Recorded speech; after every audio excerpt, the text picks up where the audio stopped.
Dear student, आप सभी का एक बार फिर स्वागत करते हैं अपने इस यूट्यूब चैनल पे। आज के इस वीडियो में क्लास 10th गणित का 2024 का जो सेट नंबर 7 चल रहा है उसका लेक्चर नंबर 6 करने वाले हैं। इसके पीछे मैंने इसका 5 लेक्चर आपको दे चुका है। यदि अभी तक आपने उस वीडियो को नहीं देखा है तो चैनल के प्लेलिस्ट में सभी वीडियो क्रम से आप जाकर देख सकते हैं। यदि आप अभी से चाहते हैं कि 95 प्लस स्कोर करें 2025 एग्जाम में, तो आपको बस एक ही काम करना है। अब से 2024 के जितने सेट हैं, सर कितने सेट हैं बाबू? 7 सेट हैं। यदि इन सातों सेट के जितने भी प्रश्न हैं, यदि आपने बार बार निकाल लिया, समझ लिया, तो 95 स्कोर होने से कोई नहीं रोक सकता है।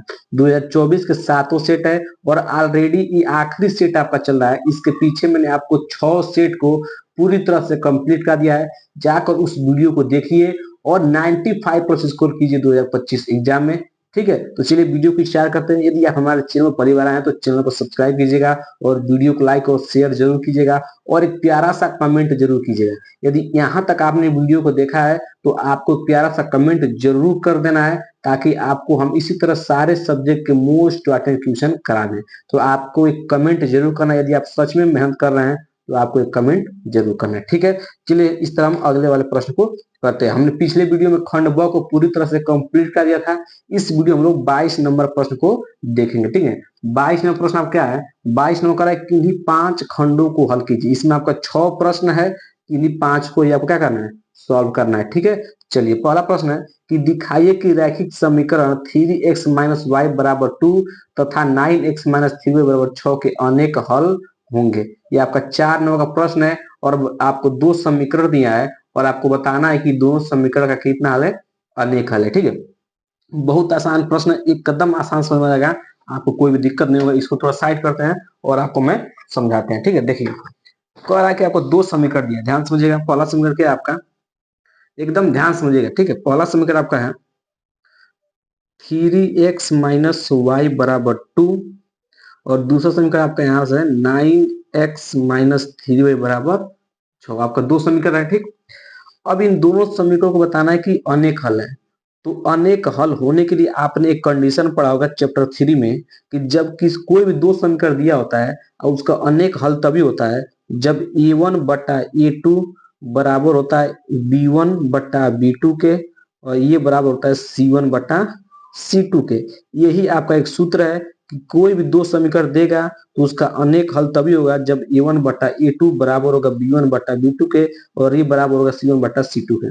ठीक, तो sir a1 a2 b1 b2 c1 c2 क्या है? तो आपको पता होना चाहिए कि ये समीकरण जो दिया होता है, ये समीकरण जो दिया होता है इसका तुलना करते हैं। ठीक है, किससे तुलना करते हैं? ये आपका a1 होता है। ठीक है, y का जो होता है वो b1 होता है और ये वाला क्या होता है? c1 होता है। इसी तरह दूसरे समीकरण में इसको क्या बोलते हैं? a2, इसको b2, इसको c2। ठीक, सबका मान दिया है, चिन्ह के साथ पुट करिए और निकालिए। ठीक है, पहले a1 बाई a2 निकालिए। a1 बाई a2 क्या आएगा? यहाँ से a1 बाई a2 क्या है? a1 का मान कितना है? 3 है। 3 बटा a2 का मान कितना है इसमें? 9। ठीक, इसको काट के छोड़ा करिए। 3 एक 3, 3 3 9 होता है। a1 बाई a2 मान कितना आ गया? कितना आपका आ गया? 1/3। ठीक, इसी तरह आप क्या निकालिए? इसी तरह आप निकालिए b1 बाई b2 निकालिए। ठीक, b1 का मान कितना है? माइनस का 1। y का है कुछ है तो -1 है। ठीक है, क्योंकि माइनस है, इसका कुछ है तो 1 है, तो चिन्ह के साथ लेना है। याद रखिएगा, चिन्ह के साथ लेना है। -1 बट्टा और b1 का मान हो गया -1 और b2 का मान क्या हो गया? -3। ठीक, माइनस से माइनस कट गया, क्या बचा आपका? a1 बट्टा 1/3। इसी तरह क्या निकालिए आप? c1 बाई c2 निकालिए। ठीक, c1 का मान कितना है? 2 है। c2 का मान कितना है? 6 है। काटेंगे तो 1/3, तो इसका मान कितना गया? 1/3। देखिएगा, a1 बाई a2 का मान 1/3, b1 बाई b2 का मान 1/3, c1 बाई c2 का मान 1/3। तो तीनों क्या हो गए? बराबर हो गए। देखिएगा, a1 बट्टा a2 बराबर है b1 बट्टा b2 के और ये बराबर है c1 बट्टा c2 के। ठीक है, तो यही क्या हो गया? आपका सिद्ध हो गया कि जो क्या है, दिए गए दोनों समीकरण क्या है? अनेक हल है। ठीक है, तो यहाँ बस लिख देना अतः अतः अतः समीकरण समीकरण 3x माइनस वाई बराबर 2 व 9x माइनस 3y बराबर 6 का अनेक हल है, ठीक है, अनेक हल है, ठीक। कितना आसान था, बहुत आसान है, कुछ नहीं करना, ध्यान समझिएगा। जब भी कोई दो समीकरण देगा तो यदि उसका अनेक हल तभी होगा जब ये वाला सूत्र लगेगा, ठीक है। तो मैंने यहाँ से a1 ए b1 c1 का मान यहाँ से निकाल लिया, a2 b2 c2 मान गया। आपको पता होना चाहिए कि जो पहला समीकरण होता है उसमें a1 b1 c1 का मान मिलता है, और जो दूसरा समीकरण होता है उसमें a2 b2 c2 का मान मिलता है। वही हम निकाल के बस पुट किया, आपका सिद्ध हो गया, ठीक है। आशा करते हैं कि ये वाला प्रश्न एकदम अच्छे से समझ में आ गया होगा, ठीक है। चलिए हम अगले प्रश्न को करते हैं। अगला प्रश्न क्या है? अगला प्रश्न मोस्ट इंपोर्टेंट एक प्रश्न है कि भूमि के किसी बिंदु P से एक 10 मीटर ऊंचे भवन के शिखर का उन्नयन कोण 30 डिग्री है। भवन के शिखर पर एक ध्वज है, ध्वज के शिखर का P से उन्नयन कोण 45 है, तो ध्वज दंड का लंबाई ज्ञात कीजिए। प्रश्न क्या कर रहा है उसको ध्यान समझिएगा। आपको मैं पहले डायग्राम बनाता हूँ, उसका समझ आता हूँ, ठीक है। ध्यान समझिएगा इस प्रश्न को। ख नंबर प्रश्न है, ध्यान से इस प्रश्न को। कह रहा है कि एक भूमि पर कोई बिंदु P है, मान लीजिए एक बिंदु भूमि पे एक बिंदु P है, ठीक है। और इससे 10 मीटर ऊंचा भवन, यहाँ पर कोई मान लीजिए इससे यहाँ पर क्या है, एक 10 मीटर ऊंचा क्या है, कोई भवन है, ठीक। इसकी ऊंचाई कितनी है, 10 मीटर मान लेते हैं, भवन A और B है, ठीक। इस बिंदु से जब इस भवन के शिखर को हम देखते हैं, भवन का शिखर यही है, तो उन्नयन कोण कितना बना है, 30 डिग्री। तो उन्नयन कोण कब बनता है, क्षैतिज रेखा, क्षैतिज एकदम सीधी रेखा होती है, ठीक है। क्षैतिज रेखा और दृष्टि रेखा के बीच में उन्नयन कोण बनती है। तो दृष्टि रेखा क्या होती है कि जिसको भी आप देख रहे हैं, तो वहां से और नेत्र की जो दूरी होती है उसे क्या बोलते हैं, दृष्टि रेखा बोलते हैं। तो आप इसी को देख रहे हैं, तो ये क्या होगा, दृष्टि रेखा, ठीक। दृष्टि रेखा के बीच और क्षैतिज रेखा के बीच का कितना कोण बन रहा है, 30 डिग्री, ठीक। ध्यान समझिएगा कि एक बिंदु P है, ठीक है। इससे 10 मीटर ऊंचे भवन के शिखर को देखने पर कितना उन्नयन कोण बना, 30 डिग्री। तो मैं 30 डिग्री बना दिया। अब कह रहा है कि इस भवन पर एक ध्वज दंड लगा है, क्या एक कोई ध्वज लगा है, ठीक ना। इस तरह कोई क्या लगा है, एक ध्वज लगा है। मान लेते ये क्या हो गया, सी हो गया, ठीक ना। एक इस भवन के शिखर पे क्या है, एक ध्वज है, ठीक। अब इस ध्वज के शिखर को देखने पर इसी बिंदु से फिर इस ध्वज के शिखर को देख रहा है, तो जो कोण बन रहा है वो कितना बन रहा है आपका, 45 डिग्री। कितना बन रहा है, 45, आपका बुक में लिखा है, ठीक, उसको पढ़ लीजिएगा, ठीक। 45 डिग्री कोण बन रहा है, तो मतलब ये टोटल कितना बन रहा है आपका, 45 डिग्री, ठीक। अब आपसे वही पूछ रहा है कि इस ध्वज की लंबाई पूछ रहा है, किसकी लंबाई पूछ रहा है, इस ध्वज की लंबाई पूछ रहा है, ठीक। तो मान लेते हैं इस ध्वज की लंबाई कितनी, x है। कुछ नहीं पता है तो x मान लेते हैं। अब ध्यान समझिएगा, जब भी इस तरह का सवाल आएगा, त्रिकोणमिति के अनुप्रयोग से सवाल है, जब भी त्रिकोणमिति के अनुप्रयोग से सवाल आएगा तो उसमें आपको दो त्रिभुज दिखाई देगा। त्रिभुज कभी भी आपको दो त्रिभुज बने, ठीक है, तो उसमें वही भुजा लेना है जो भुजा कॉमन होगा, ठीक है। एक त्रिभुज क्या है, एपीबी में और पीबीसी में, देखिए कौन भुजा दोनों में कॉमन है, ध्यान समझिएगा। जब भी इस तरह का सवाल बने और उसमें दो त्रिभुज बनेगा, तो उसमें उसी भुजा को निकालिएगा जो दोनों में क्या है, कॉमन हो, ठीक है। तो जब आप इस त्रिभुज को लेंगे ए पी बी में, तो इसमें पी बी आ रहा है, और जब आप इसको लेंगे सी पी बी को, तो इसमें पी बी आ रहा है, तो ये दोनों में क्या है, कॉमन है। इसी कॉमन भुजा को निकालिए, वहां से आपका एक्स का मान निकल जाएगा। बहुत आसान है, ध्यान समझिएगा। सबसे पहले हम जो किए उसको लिखे, अभी लिखे हल, क्या लिखेंगे, हल लिखेंगे। माना क्या कहना, माना ध्वज दंड की लंबाई x है, आपने माना है। चाहे एसी लिख लीजिए, एसी की लंबाई क्या है, एसी बराबर x, एसी ध्वज दंड है, तो क्या हो गया, एसी बराबर x हो गया, ठीक। अब हम पहले कौन त्रिभुज लेंगे, त्रिभुज लेंगे, त्रिभुज ए पी बी में, ये त्रिभुज ले रहे हैं। इसमें देखिए लंब कितना दिया है, 10, ठीक है। 10 आधार कितना है आपका, आधार कितना है, पीबी। तो लंब बटा आधार क्या होता है, लंब बटा आधार क्या होता है, टेन थीटा। टेन थीटा मान कितना दिया है, 30 डिग्री, ठीक। क्योंकि आप ये छोटा वाला त्रिभुज लिए, कौन वाला त्रिभुज लिए, छोटा वाला, और इसमें कोण कितना बना है, 30 डिग्री, ठीक है। तो टेन 30 डिग्री हो गया, तो 10 बट्टा पीबी, टेन 30 का मान कितना होता है, 1/√3 होता है कि नहीं होता है। यहाँ से पीबी का मान कितना निकल जाएगा, इसका कैंची गुना करा दीजिए, इसका इससे और इसका इससे करा दीजिए, ठीक है। तो कितना आ जाएगा, यहाँ से आपका निकल के आ जाएगा पीबी बराबर √10√3, कितना आ जाएगा, 10√3, ठीक। यहाँ से पीबी का मान आ गया। अब ये बड़ा वाला त्रिभुज लीजिए, कौन त्रिभुज लीजिए, त्रिभुज त्रिभुज पीबीसी में। अब बड़ा वाला त्रिभुज लीजिए, सबसे बड़ा वाला त्रिभुज लीजिए, PBC में, इसमें भी क्या निकालना है, PB निकालना है, क्योंकि दोनों में कॉमन है तो कॉमन भुजा को निकालेंगे। ठीक है, हो गया। अब देखिए लंब क्या दिया है, लंब आपका दिया है, लंब टोटल BC है। ठीक है, और BC किससे किससे मिलकर बना है, AC और AB से। ठीक है, एस जो आपका AB है, ये आप AC सॉरी AC है, किससे मिलकर बना है, AC और AB से। तो इसको लिख सकते हैं x+10, लिख सकते हैं नहीं लिख सकते हैं, बिल्कुल लिख सकते हैं, क्योंकि AC की लंबाई x है और AB की लंबाई 10 है। ठीक है, तभी तो BC होगा। और आधार कितना दिया है, PB बराबर 10 कितना डिग्री, 45 डिग्री। ठीक, अब यहां से बस आप मान रखिए 10 प्लस x+10 बटा PB, 10 45 के मान 1 होता है। ठीक है, इसके अनुकूल एक लगा सकते हैं। अब यहाँ तीजे गुणा करिए, क्या करिए, तीजे गुणा कर लीजिए, कितना हो गया यहाँ से, हो जाएगा x+10 बराबर PB, हो जाएगा कि नहीं हो जाएगा, इसका इससे और इसका तीजे गुणा करा दिए, इस तरह कैची गुणा तो हो गया। अब यहाँ से PB का मान भी आ गया, देखिए ध्यान समझिएगा, समीकरण 1 व 2 से आप देखेंगे, समीकरण 1 व 2 से यहाँ भी PB बराबर इतना है और PB बराबर इतना है, तो जब ये दोनों बराबर तो ये भी दोनों क्या हो जाएंगे, बराबर हो जाएंगे। तो आप बस बराबर रखिए, ऐसे करके बराबर रखिए। ठीक है, तो कितना हो जाएगा आपका 10 + √3 बराबर हो जाएगा x+10। ठीक, तो यहाँ से क्या होगा, यहाँ से x का मान निकालना है तो 10 इधर आ जाएगा, किसमें माइनस का, तो 10 √3 माइनस का 10 बराबर x। तो यहाँ से क्या करिए, 10 को कॉमन ले लीजिए, तो 10 जब आप बाहर लेंगे तो 10 यहाँ जगह √3 - 1 = x।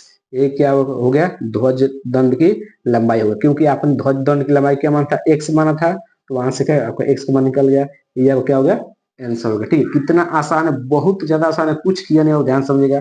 अगर जब भी इस तरह का सवाल बनेगा, उसमें दो त्रिभुज बनेगा, तो उन दोनों त्रिभुज देखिए कॉमन भुजा कोण, मतलब जो दोनों में जो आ रहा है भुजा, तो हमें इन दोनों त्रिभुज में देखा कि जो PB है ये दोनों में कॉमन आ रहा है, तो एक बार इस त्रिभुज को लिया, इसमें PB का मान निकाल लिया, एक बार बड़ा वाला त्रिभुज लिया, उसमें PB का मान निकाल लिया, और दोनों को जब ये दोनों बराबर हैं तो ये भी दोनों बराबर हैं, इन दोनों को मैंने बराबर रखा, वहां से किसका मान आ गया, x का मान आ गया। इतना आसान प्रश्न है। ठीक है, चलिए इस तरह अब अगले प्रश्न को करते हैं। अगला प्रश्न मोस्ट वांटेड प्रश्न है, मोस्ट इंपोर्टेंट प्रश्न है, इसको आपको जरूर तैयार करना है। ठीक है, ये 100% है कि 2025 में छपेगा। कह रहा है कि दो अंकों से बनी किसी संख्या के अंकों का योग 9 है, यदि संख्या के अंकों को पलट दिया जाए तो नई संख्या मूल संख्या से 27 से अधिक है, संख्या ज्ञात कीजिए। बहुत आसान प्रश्न, ध्यान समझिएगा। कह रहा है कि कोई दो अंकों की एक संख्या है, दो अंकों की क्या है, एक संख्या है, ध्यान समझिएगा इस प्रश्न को। दो अंकों क्या कोई एक संख्या है। ठीक है, तो यहाँ पर लिखते हैं गण और प्रश्न है, लिखिएगा माना, ध्यान समझिएगा, एक बार ध्यान समझिएगा कि मान लीजिए कोई भी दो अंकों की संख्या होती है, मान लीजिए यही एक दो अंकों की संख्या, मान लीजिए 30 लीजिए, क्या ले लिया, एक दो अंकों की संख्या। दो अंकों की संख्या तभी बनती है जब उसमें कोई इकाई का स्थान हो और एक क्या दहाई हो, कोई इकाई हो और कोई दहाई हो, तभी तो दो अंकों की संख्या बनती है। तो आपको तो पता नहीं है कि संख्या कौन है, तो अब मानिए, माना इकाई का अंक, इकाई का अंक x है और दहाई का अंक, दहाई का अंक क्या है, y है। जब आपको इकाई का अंक पता चल गया और दहाई का अंक पता चल गया, तो आप इससे क्या कर सकते हैं, एक संख्या बना सकते हैं। संख्या कैसे बनाएंगे, ध्यान समझिएगा। अगर मान लीजिए ये इकाई का स्थान है, तो इकाई में किससे गुणा हुआ है, 1 से, और दहाई में किससे गुणा होता है, 10 से। तो आप इसको इस तरह लिख सकते हैं, 10 × 3 + 0 × 1 लिख सकते नहीं, इकाई में 1 से गुणा करा दिया और दाएं में किस का 10 से, तो 10 या 30 और 0 का 0, तो 30 में जब 0 जोड़ेंगे 30 मिल जाएगा। उसी तरह आपको इकाई में किससे गुणा करना है, 1 से, और दहाई में किससे गुणा है, 10 से, तो हो जाएगा 10y दाएं में 10 से, प्लस क्या करेंगे इकाई में 1 से गुणा कराइए, तो इकाई में जब 1 से x में 1 का गुणा कराएंगे तो x ही होगा, तो इस तरह क्या एक संख्या मिल गई। ठीक है, अब क्या रहा है, अब हम चलते हैं प्रश्न अनुसार, किसके अनुसार चलेंगे, प्रश्न अनुसार, ध्यान समझिएगा। कह रहा है कि दो अंकों की एक संख्या में अंकों का योग, अंक कौन है, x है, और अंक कौन है, y है, तो इन दोनों का योग कितना है, 9 है। ठीक है, तो x + y कितना दिया आपको, 9 दिया, x + y बराबर कितना दिया है, 9, समीकरण 1 मान लीजिए। कह रहा है कि दो अंकों की एक संख्या में अंकों का योग, अंक आपने क्या माना, अंक x माना है, और इसमें दहाई का अंक क्या माना, y, तो इन दोनों का योग कितना है, 9 है, मैंने x + y 9 रख दिया। ठीक, फिर आया कह रहा है, फिर आपको कह रहा है कि यदि संख्या के अंकों को पलट दिया जाए। अब क्या कर रहा है, अंकों संख्या में जो अंकों को पलट दे रहा है, ये जो संख्या आपका है इसमें क्या करना है, अंकों को पलट देना है। अंक क्या है, y है और x है, इसको पलट दीजिए। मतलब कि जहां y है वहां पर x ला दीजिए और जहां पर x है वहां पर कर दीजिए y ला दीजिए। जब इस तरह कर रहे हैं, जब इस तरह कर रहे हैं तो क्या हो रहा है, इस तरह करने पर यदि अंकों का स्थान पलट दिया जाए तो नई संख्या मूल संख्या से, मूल संख्या कौन है, ये वाला है आपका मूल संख्या, यही ना है। तो ये मूल संख्या से क्या हो रहा है, 27 अधिक हो जा रहा है। क्या हो रहा है, 27 अधिक, मतलब इसे 27 क्या जोड़ दीजिए।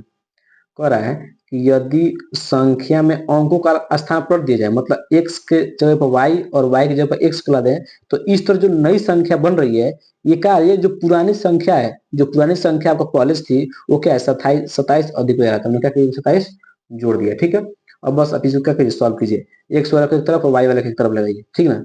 मतलब x और y की तरफ कर लीजिए। तो 10x इधर आके माइनस का x हो जाएगा, ये प्लस का y इधर है, ये 10y इधर आके माइनस का 10y हो जाएगा। इसको इधर क्या बच गया, 27 बच गया। ठीक है, अब इसको सॉल्व करिए। 10x में से एक जाएगा, कितना बचेगा, 9x माइनस एक, एक प्लस का एक माइनस का 10 कितना हो जाएगा, माइनस का 9y को क्या हो जाएगा, 27 हो जाएगा ना। अब इसमें क्या कामन लीजिए, इसमें 9 कामन लीजिए ताकि आसान हो जाए। ठीक है, ये होगा 27। और जब इसको काटेंगे कितना कट जाएगा, 3 बार में। ये 9 किसमें, गुणा में, जैसे भाग में। तो जब भाग देंगे 27 में 9 से भाग देंगे 3 आएगा। तो x माइनस वाई क्या आ गया, 3। इसको क्या माने, समीकरण नंबर 2। ठीक, आशा करते हैं कि इस तरह का प्रश्न आपको समझ में आ गया होगा। ठीक ना, अब आपको समीकरण 1 मिल गया, समीकरण 2 मिल गया। अब इन दोनों को सॉल्व करिए, यहाँ से x और y के मान निकालिए और x और y के मान इसमें निकाल कर रख दीजिए, तो आपको संख्या मिल जाएगा। आपसे वही पूछा है। तो दो समीकरण को सॉल्व करने के कितनी विधि आपने पढ़ा है, 2 विधि, एक प्रतिस्थापन विधि और एक विलोपन विधि। प्रतिस्थापन विधि सबसे आसान होता है। उसमें क्या करते हैं, जो भी दो समीकरण दिया होता है उसमें कोई एक पद को क्या कर देते हैं, हम लोग गायब कर देते हैं। क्या कर देते हैं, गायब कर देते हैं। ठीक है, गायब करना मतलब या तो x वाले को गायब कर दीजिए या तो y वाले को गायब कर दीजिए। ठीक, तो गायब कैसे करते हैं, समीकरण 1 और 2 क्या करते हैं, जोड़ दीजिए। जैसे जोड़ेंगे इन दोनों को, x और x कितना आ जाएगा, 2x। विलोपन विधि होता है ना, x और x जोड़ेंगे 2x, और देखिए प्लस और माइनस का आपस में कट जाएंगे तो एक पद क्या हो गया, गायब हो गया। 9 3 कितना हो गया, 12। यहाँ से x का मान कितना आ गया, ये 2 हो जाएगा 6। यहाँ से x का मान कितना आ गया, 2, 6 सॉरी 6 आ गया, कितना आ गया, 6। अब इस x का मान चाहे आप समीकरण 1 में रख दीजिए चाहे 2 में रख दीजिए, वहां से y का मान निकल जाएगा। तो क्या कर दीजिए, x का मान किस में रख दीजिए, समीकरण 1 में रख दीजिए। तो x plus y equal to 9, आपका समीकरण 1 यही है। इसमें x का मान 6 रखिए, y का मान निकालना है 9। ठीक है, y का मान कितना ऐसा आ जाएगा, 9 माइनस 6 इक्वल टू 3। तो y का मान कितना गया, यहाँ से आपका 3 आ गया। ठीक, अब क्या करिए, x का मान पता चल गया और y का मान पता चल गया, तो आप इसमें रख दीजिए तो आपका मिल जाएगा संख्या। तो संख्या आपको क्या हो जाएगा, यहाँ से 10y plus x, 10 into Y का मान कितना है, y का मान कितना है, 3 है, प्लस x का मान कितना है, 6। तो 10 30 30 6 36, यही क्या होगा आपका आंसर हो गया। ठीक है, यही क्या आपका हो गया, यही आंसर है। कितना आसान प्रश्न, बहुत ज्यादा आसान था। 4 नंबर का प्रश्न है, मोस्ट वांटेड प्रश्न है। सबसे पहले कहा था कि 2 अंकों कोई एक संख्या है, उसमें अंकों का योग 9 है। तो सबसे पहले हमने 2 अंक माना, इकाई का अंक x और दहाई का अंक y। क्योंकि 2 अंक तभी बनेंगे जब उसमें एक इकाई का हो एक दहाई का हो। हमने इकाई और दहाई मान लिया। ठीक, अब जब इकाई का अंक पता चल गया, दहाई का अंक पता चल गया, तो उससे क्या कर सकते हैं, संख्या बना सकते हैं। ठीक, तो हमने दहाई में 10 से गुणा करा दिया, इकाई में 1 से गुणा करा दिया, उन दोनों को जोड़ दिया, तो उससे क्या मिल गया, हमको संख्या मिल गया। मैंने यहाँ पे आपको समझाया था। ठीक है, अब आपको कह रहा था कि अंकों का योग 9 है, तो इसमें x और y का योग 9 रख दिया। फिर कह रहा है कि अंकों का स्थान बदल देने पर, इसमें जो y का स्थान पर x ला दिया और x के स्थान पर y ला दिया, तो इस तरह जो नई संख्या बनी है ये पुरानी संख्या का 27 अधिक है। तो पुरानी संख्या आपका यही है, मैंने उसको लिख दिया, उसमें क्या कर दिया, 27 जोड़ दिया। बाकी x वाले की तरफ y वाला, x और y की एक तरफ कर दिया, यहाँ से 9 का मान लिया, यहाँ समीकरण 2 बन गया। अब इन दोनों समीकरण को विलोपन में सॉल्व किया तो x और y का मान यहाँ से आ गया, और x और y का मान जैसे आया तो मैं इस संख्या में रख दिया, तो आपका आंसर आ गया। आपसे क्या पूछा था, वही पूछा था ना कि क्या कीजिए, संख्या ज्ञात कीजिए। तो हमने क्या किया, यहाँ से संख्या ज्ञात कर ली। आशा करते हैं कि तीनों प्रश्न एकदम अच्छे से क्लियर हो गया होगा, कोई दिक्कत नहीं होगा। ठीक है, तो इस वीडियो में हम लोग केवल 3 ही प्रश्न देते हैं, बाकी अगले वीडियो में 22 नंबर का जितने भी सवाल का कंप्लीट हो जाएंगे।